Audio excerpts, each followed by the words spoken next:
এরা হলেন ধৃতরাষ্ট্র, শিশুদেব, দ্রোণাচার্য, কৃপাচার্য, কর্ণ, দুর্যোধন এবং বাবা শকুনি।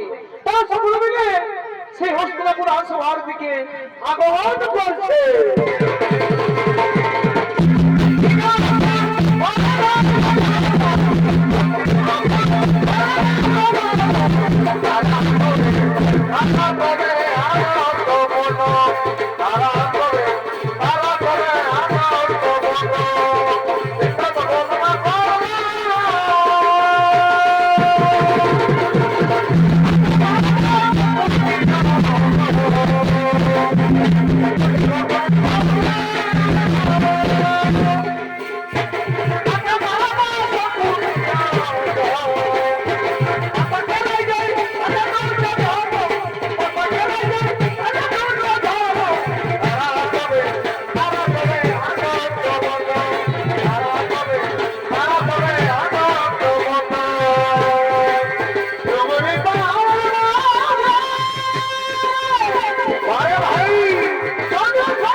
সকলে উপস্থিত হয়েছেন আর সঙ্গে সঙ্গে শকুনি বলছে,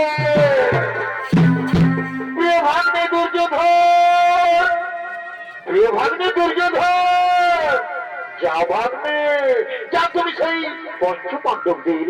পঞ্চপাণ্ডবদের পাশের কর্ম করার জন্য এই রাজসভার মধ্যে ডেকে নিয়ে এসে ভাগ্নে। চমৎকার মামাশ্রী, চমৎকার, ঠিক বলছেন মামাশ্রী, তাই হবে। আমি এক্ষুনি সেই পঞ্চপাণ্ডবদের দেখার ব্যবস্থা করছি।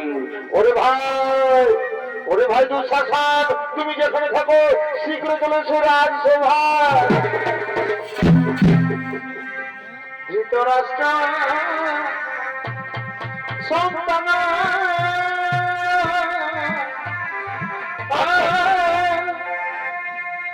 আরে বাবা তোমার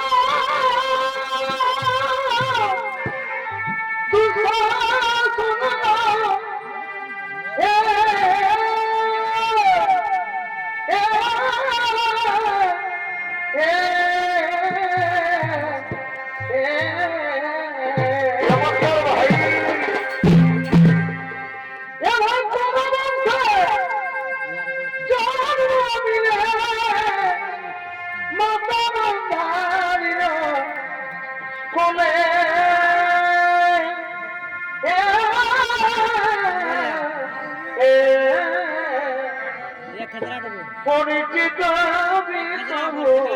মন্ডলে ভাই বুঝবির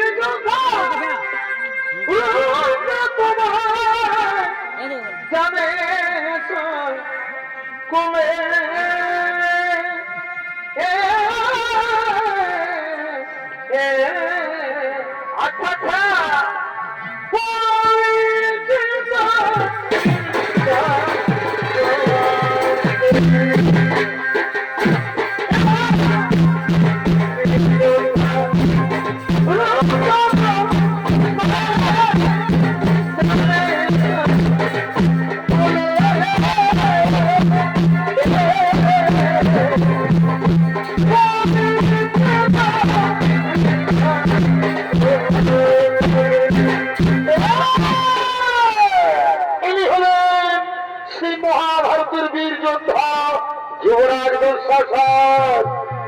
দুঃশাসনের ভূমিকায় আপনাদের মহান মঞ্চে যিনি ছড়িত অভিনয় করে দেখাবে তিনি হলেন মুরগুমাজার সঙ্গীত পার্টির এক নৃত্য পরিচালক নৃত্যশিল্পী অসিত বরণ মাহাতো।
তুমি যাও, তুমি শীঘ্র চলে যাও সেই পঞ্চপাণ্ডবদের দাসের কর্ম করার জন্য এই রাজসভার মধ্যে ডেকে নিয়েছো ভাই, এই রাজসভার মধ্যে ডেকে নিয়েছো।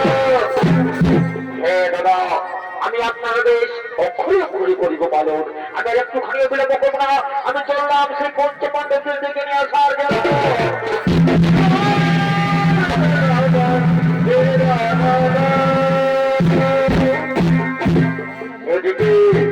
এদিকে সেই বীর পঞ্চপাণ্ডব তারা জুহাই হয়ে দুর্যোধনের নির্দেশে দাসত্ব হয়ে দাসের কর্ম করার জন্য তারা চলে চলেছেন সেই হস্তিনাপুর সভায় আপনাদের মহান রঙ্গমঞ্চে।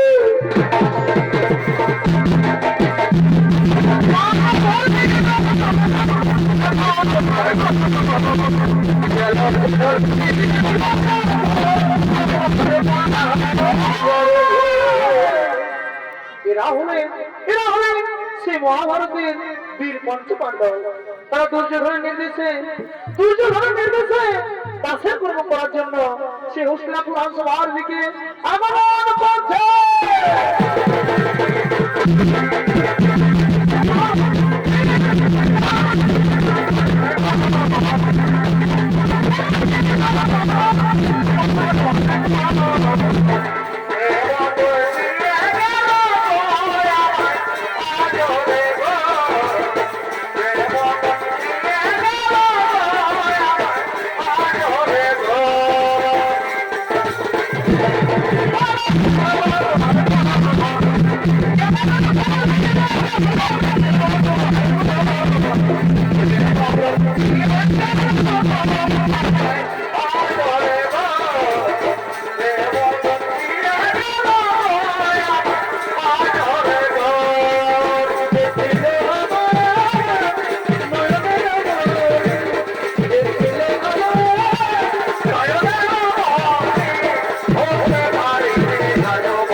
এই পঞ্চপাণ্ডব তো আমাদের সঙ্গে কি হয় হেরে আমাদের কাছে দিচ্ছে, কিন্তু তাদের স্ত্রী দ্রৌপদীকে দাসী হিসেবে রাজসভার মধ্যে ডেকে নিয়েছে।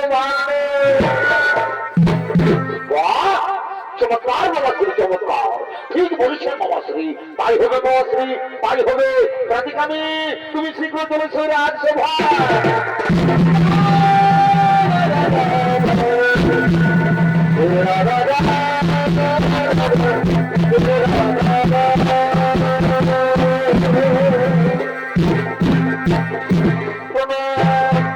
প্রণাম যুবরাজ, প্রণাম আপনার জন্য। বলুন কি জন্য আমায় ডেকেছেন?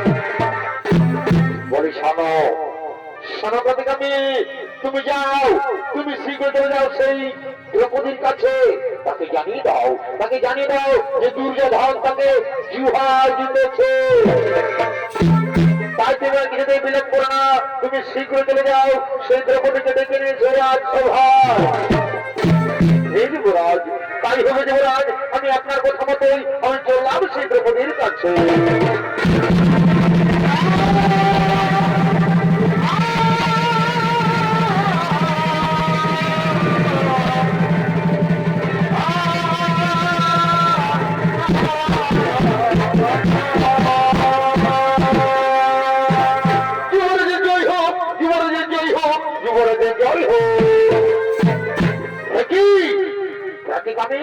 তুমি এক্ষুনি গেলে আরেক্ষুনি ফিরে এলে রাজসভায়।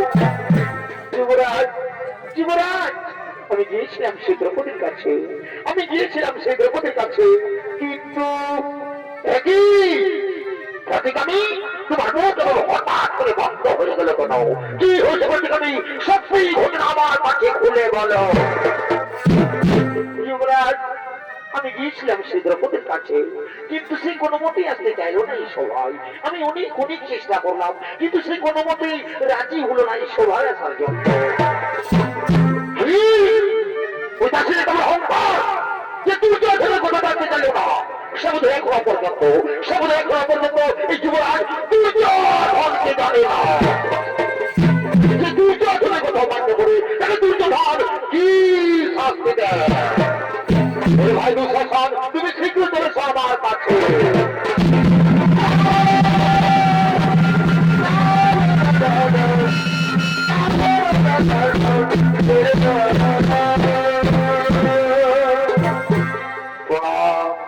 প্রণাম দাদা, প্রণাম তোমার জন্য। বলুন কি জন্য আমাকে আবার ডেকেছে? হ্যাঁ হ্যাঁ দুঃশাসন, তোমাকে আমি আবার ডেকেছি। তুমি কি জানো, তুমি কি জানো দুঃশাসন, সেই দ্রৌপদী নাকি আমার কথাতে আসতে চায় না এই সভায়। আমি তার জন্য তোমাকে ডেকেছি দুঃশাসন, আমি তার জন্য তোমাকে ডেকেছি। শোনো দুঃশাসন, তুমি যাও, যাও দুঃশাসন, তুমি যাও, যাও তুমি নিজে গিয়ে, যাও তুমি নিজে গিয়ে ওই অহংকারী নারীর ওই দ্রৌপদীর চুলে চুলে চুলে টাপতে নিয়ে সেই সভায় তাকে জানিয়ে দাও, তাকে জানিয়ে দাও যে দুর্যোধন তাকে জুহার দিতেছে। হ্যাঁ দাদা, আমি তো পূর্বে বলেছি আমি আপনাদের বলো, আমি একটুখানি বলবো না, আমি এক্ষুনি দ্রৌপদীর চুলে চুলে টাপতে নিয়ে আসবো এই সভায়, টাপতে নিয়ে আসবো।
আপনি তো সঙ্গে দেখলেন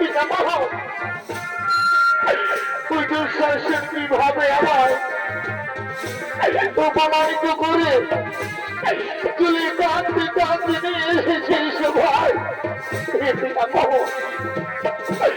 মুখ নিচু করে দিলে না পিতামহ, না এভাবে মুখ নিচু করে নেবেন না পিতামহ।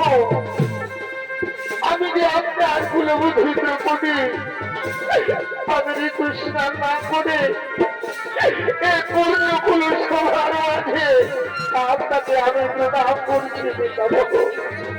বলুন পিতামহ, কেন চুপ করে আছেন পিতামহ? আমার এই প্রশ্নের উত্তর দিন পিতামহ, আমার এই প্রশ্নের উত্তর দিন পিতামহ।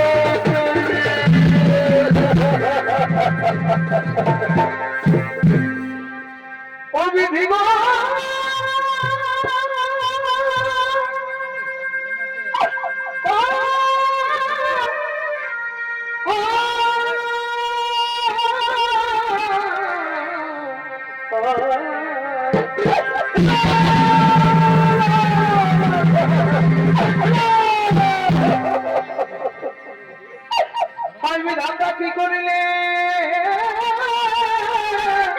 নিষ্ঠুর বিধাতা, কেন হেন দুঃখ দিলে?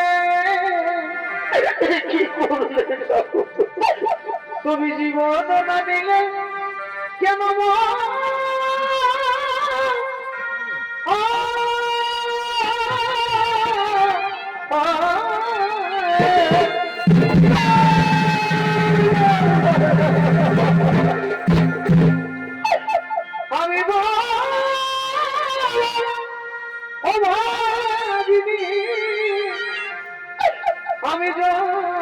নাম দেখিনি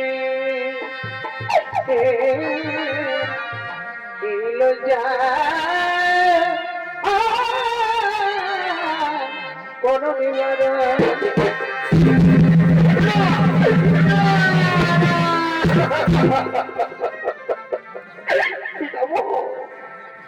পারি না, আমি অপমান সহ্য করছি, আমি আর পারি না এই দুঃখ যন্ত্রণা সহ্য করতে, আমি যে আর পারি না।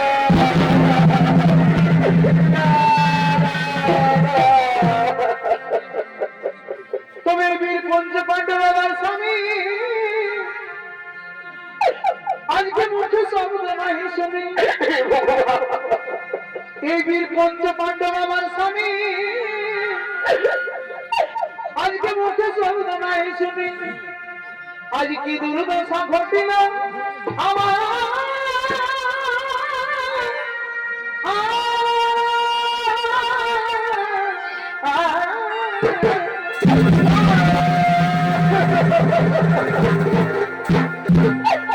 তুমি সমাধে আমি বড় মরিলা যে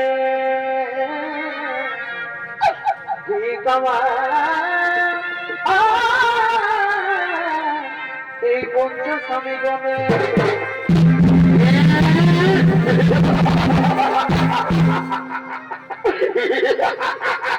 কি বললো সুন্দরী, তোমার পঞ্চপাণ্ডব স্বামী? না না না না না না না না, শোনো সুন্দরী, তোমার পঞ্চপাণ্ডব স্বামী তোমাকে রক্ষা করতে পারবে না। কারণ তুমি কি জানো, তুমি কি জানো সুন্দরী, তোমার এই পঞ্চপাণ্ডব স্বামীরা আমাদের সঙ্গে জিহাই হয়ে আমাদের দাস হয়ে গেছে। আর জানো সুন্দরী, তোমার এই পঞ্চপাণ্ডব স্বামী কি করেছে? তোমার এই পঞ্চপাণ্ডব স্বামীরা আমাদের সঙ্গে জুহাই তোমাকেও হেরে গেছে।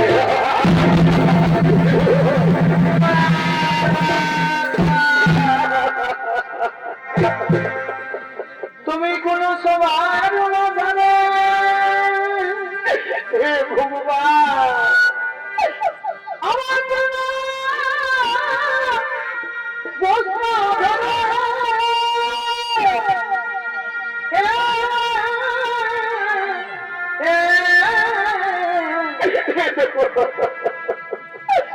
এই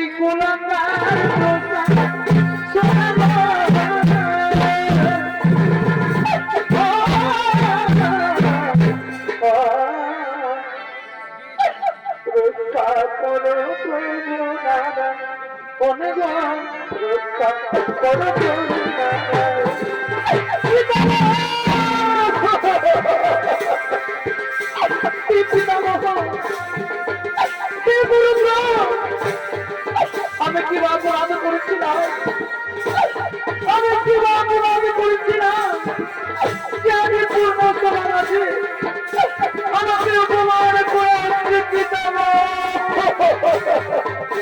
কিন্তু কেন কেন কেন পুরানো সবার মাঝারে আমার কেন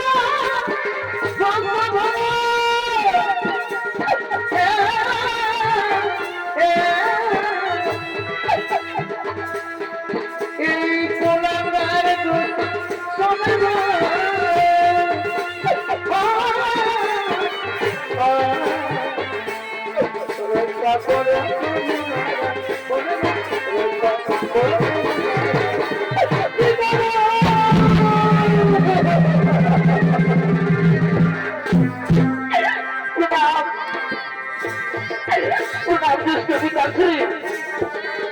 এই দ্রৌপদী আপনাকে প্রদান করছে। আপনি তো আজ বড় ভাগ্যবান যে দৃষ্টিহীন হয়েছে। আজ যদি দৃষ্টিহীন না হতে তুমিও ভাবির দুর্দশা দেখে, এই দ্রৌপদীর দুর্দশা দেখে আজ অবশ্যই দৃষ্টি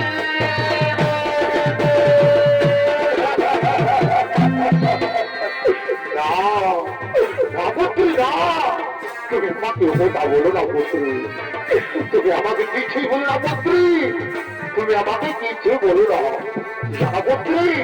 কারণ ওই দুর্যোধন তার সাথে সময় আমাকে কিছুই বলেনি। আর ওই জিনিসগুলো তার সাথে সময় আমাকে কিছুই বলেনি। তাই পুত্রী, তুমি আমাকে কিচ্ছু বলো না পুত্রী, তুমি আমাকে কিচ্ছু বলো না, তুমি আমাকে কিচ্ছু বলো না।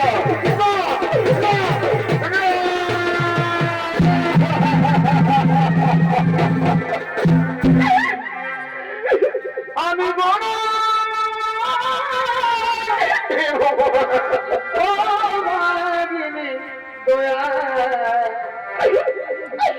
আমার দুঃখে সীমানা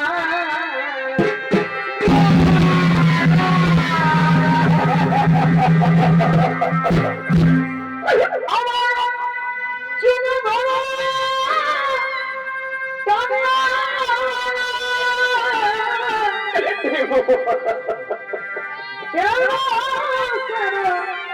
রাজসভা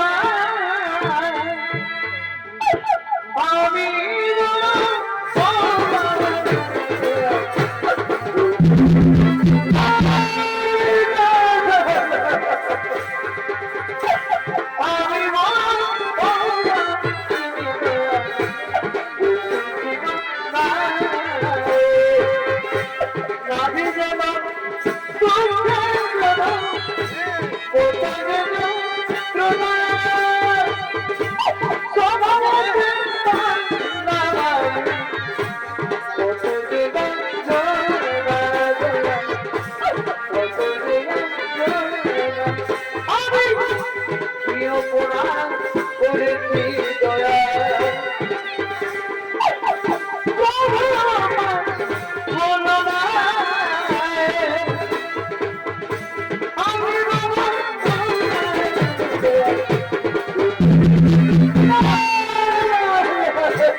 আমরা এখানে কোনো কান্নাকারি শুনতে আসিনি।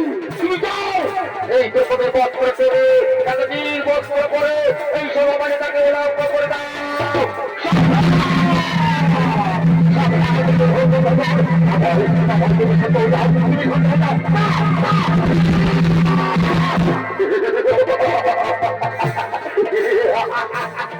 ওরে ভাই শাসক, তুমি ওদিকে দেখো ওদিকে দেখো ওই পঞ্চপাণ্ডব কি হয় রে, তারা কিভাবে ছক্কর ছক্কর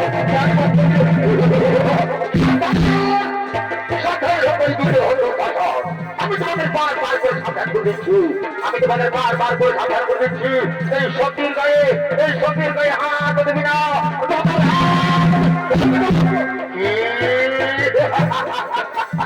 ছোট মুখে বড় কথা, আর বলে কিনা হাত ভেঙে দেবে, এই দুজন ধরে আর এই দুঃসাহস ধরে তুমি হাত ভাঙবে, তোমার বাহু ধরে সুন্দর তাই না? আর কি বলছো ভীম সতী, তোমাদের স্ত্রী তোমরা সতী বলছো? না না না না না না না, তুমি এখনো পর্যন্ত ছিল না। শোনো ভীম, সতী কাকে বলে তা বোধ তোমরা জানো না। যে নারী পাঁচ স্ত্রী হয়ে থাকে সেই নারীকে কোনোদিনও সতী বলা যায় না। তাকে কি বলে জানো? তাকে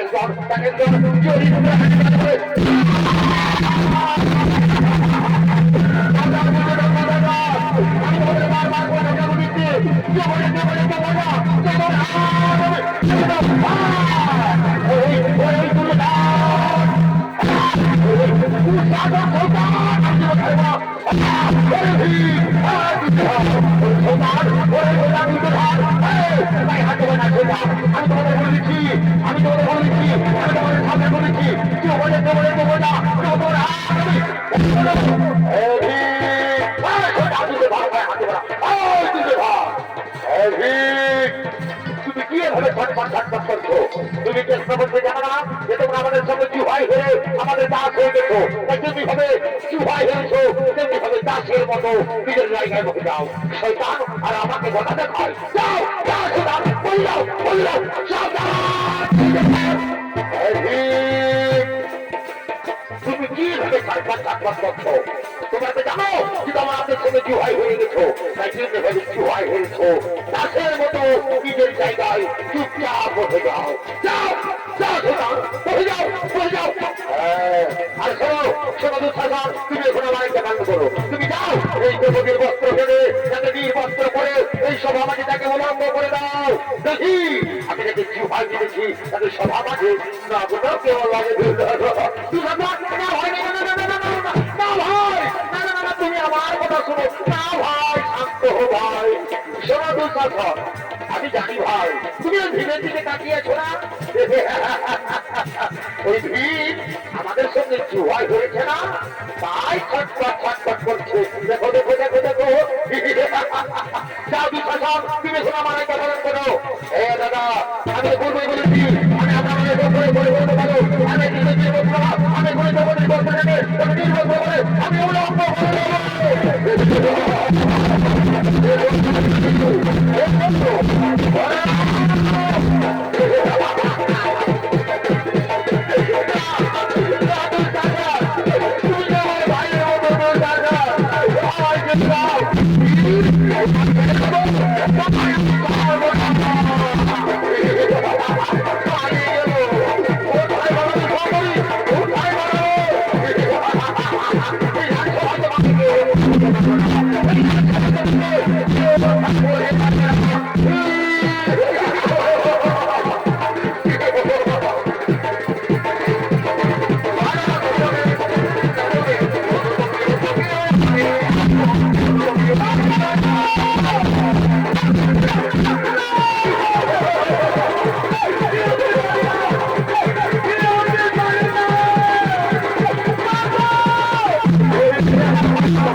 দর্শক মন্ডলী, এদিকে দ্রৌপদীর বস্ত্র টানতে টানতে যুবরাজ দুঃশাসন সিংহ হয়ে পড়ে যায়।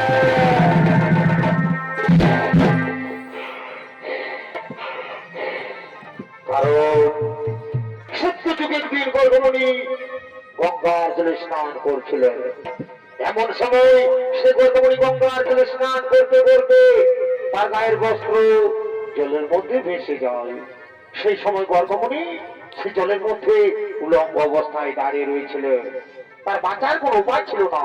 সে লজ্জায় সে অপমানে কিছুতেই জলের থেকে উঠতে পারেনি। কিন্তু ভগবানের লীলা, এমন সময় সেখানে দ্রৌপদী উপস্থিত হয়।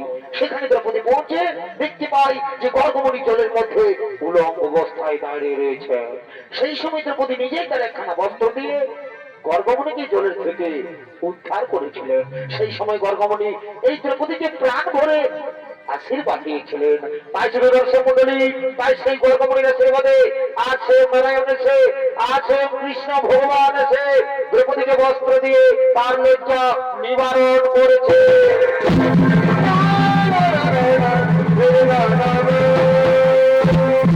আর এদিকে সেই দ্রৌপদী কাঁদতে কাঁদতে হস্তিনাপুর নরেশ মহারাজ ধৃতরাষ্ট্রকে বলছে,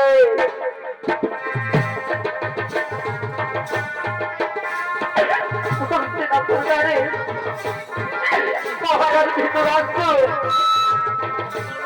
আপনার সবার মাঝে নারীর অপমান করা হয়েছে। যে নারী আজ কখনো কোনদিনও ওই সূর্যের প্রকাশ পর্যন্ত দেখেনি, সে নারী আজ নিজের ঘরে নিজের রাজসভায় পিতামহ গুরুদ্রাজ পুরো পুরো কৃপাচার্য থাকার পরে আমার মাত্র করার চেষ্টা করেছে।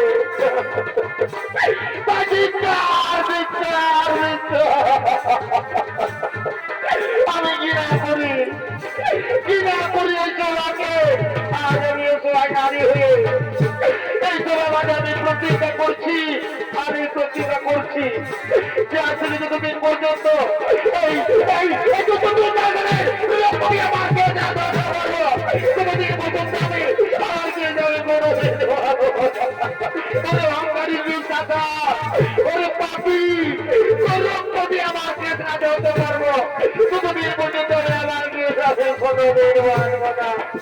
আমি প্রতিজ্ঞা করে গেলাম মহারাজ, আমি প্রতিজ্ঞা করে গেলাম।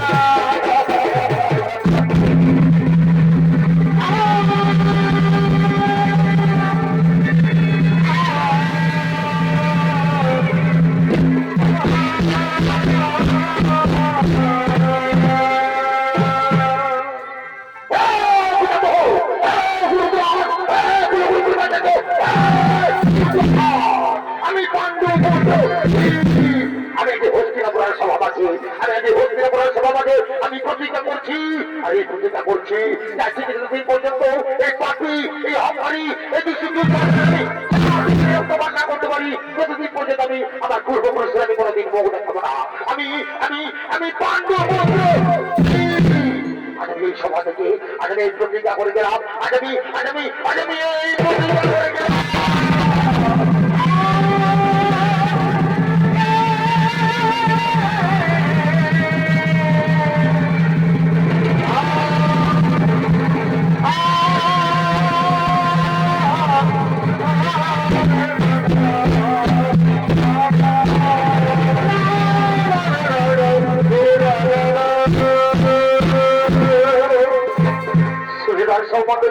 এদিকে সেই বীর পঞ্চপাণ্ডব তারা দুর্যোধনের নির্দেশে 1 বছরের কারাবাস এবং 12 বছর বনবাসে চলে যায় এবং তাদের কারাবাস এবং বনবাস পূরণ হয়ে যায়। তারপর একদিকে কৌরব পক্ষ আর অন্যদিকে পাণ্ডব পক্ষ তারা সকলে চলেছেন যুদ্ধ করার জন্য সেই রণভূমির দিকে। আপনাদের মহান রঙ্গমঞ্চে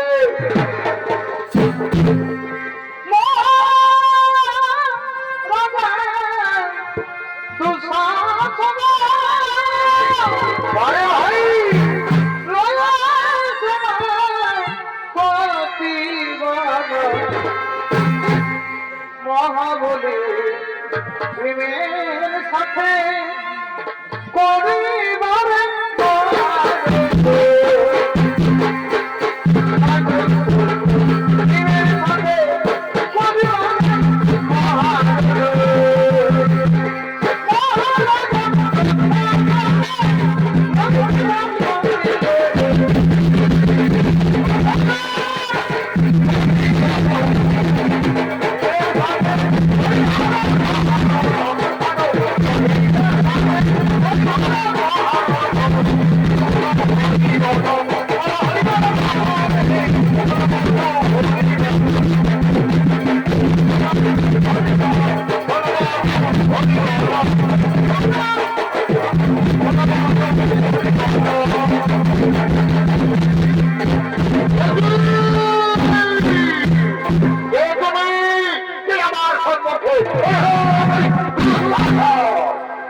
বুঝতে পারলি না?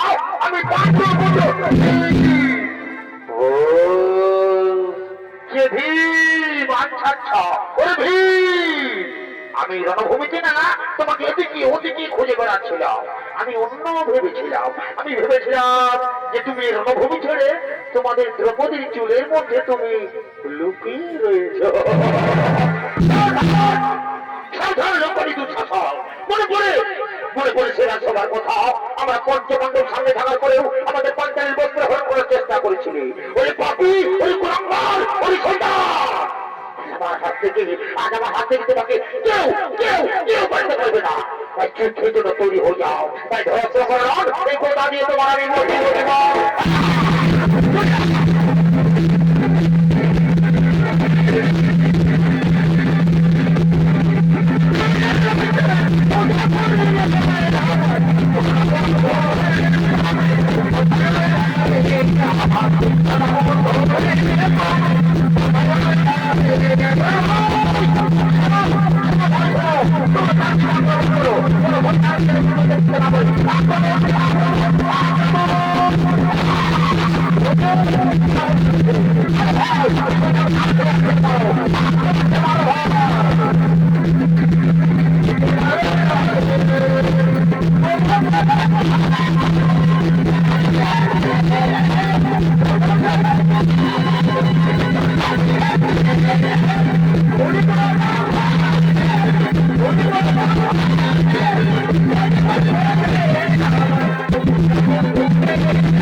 আমি আপনাকে পূর্বে কথা বলেছি, আমাকে আপনি ফিরলাম, আমি আপনার কোনো যুদ্ধ করতে চাইনি। সেটি বলছিল না, ওই বাবাজির কাছে ঘুরে যেতে বলছেন না বাবা না, আমি যুদ্ধ করবো, আমার বহুদিন উপস্থিত রয়েছে। ওহে বাবা শুনি, ওহে পাপি বাবা শুনি, ওহে সন্তান বাবা শুনি, যুদ্ধ করে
না দেখি দেখি বাবা না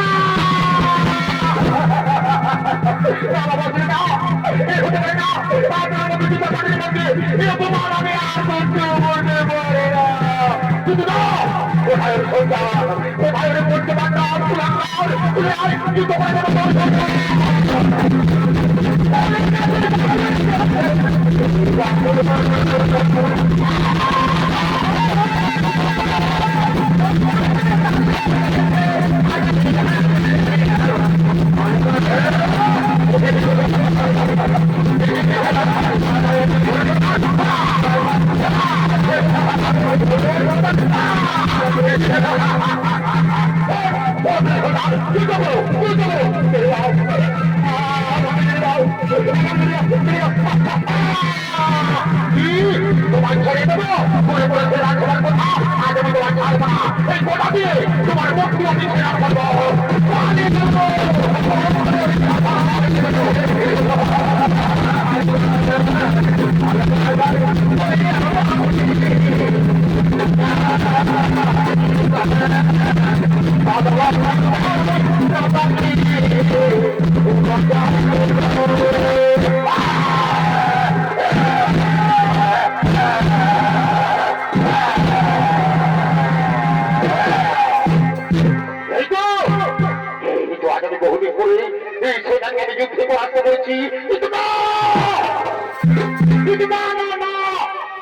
আমি আমার বহুদিনের প্রতিজ্ঞা পালন করবো এই সোনালি ছাঁচি কিনে আমি রক্ত পান করবো রক্ত পান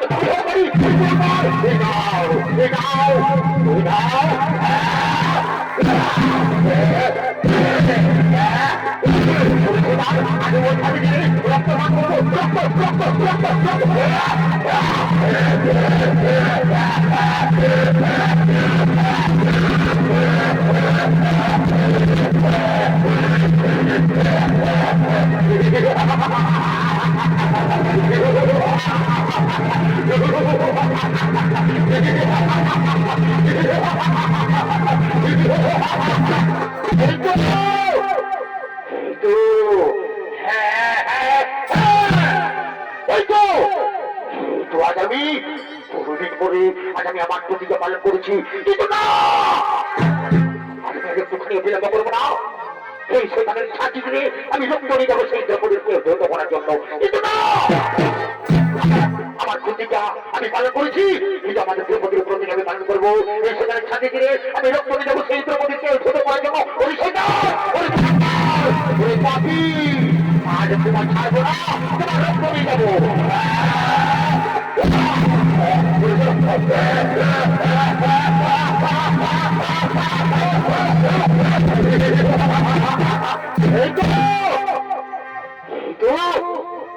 আমি কিছু বিলম্ব করবো না এই রক্ত নিয়ে যাবো আমাদের দ্রৌপদীকে ছোট করার জন্য আজ আমি আমাদের দ্রৌপদীর প্রতিজ্ঞা আমি পালন করবো এই সেখানে রক্ত নিয়ে যাবো সেই দ্রৌপদীকে ছোট করার জন্য আমি শীঘ্র চলে যাবো আমাদের পাণ্ডবের কাছে এই রক্ত নিয়ে আমি শীঘ্র চলে যাবো আমাদের দ্রৌপদীর কাছে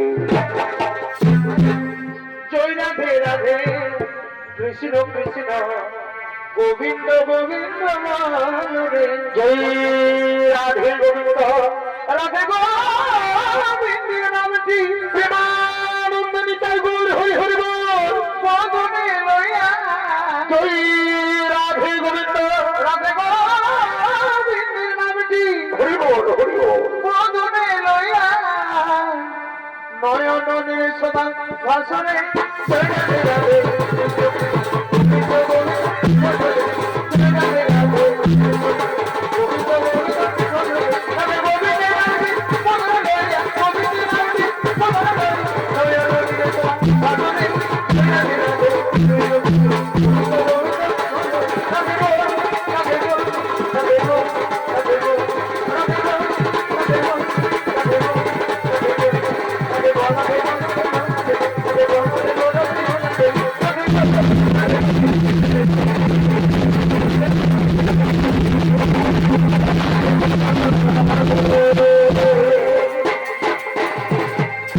নমস্কার নমস্কার মঞ্চে উপস্থিত মহামান্য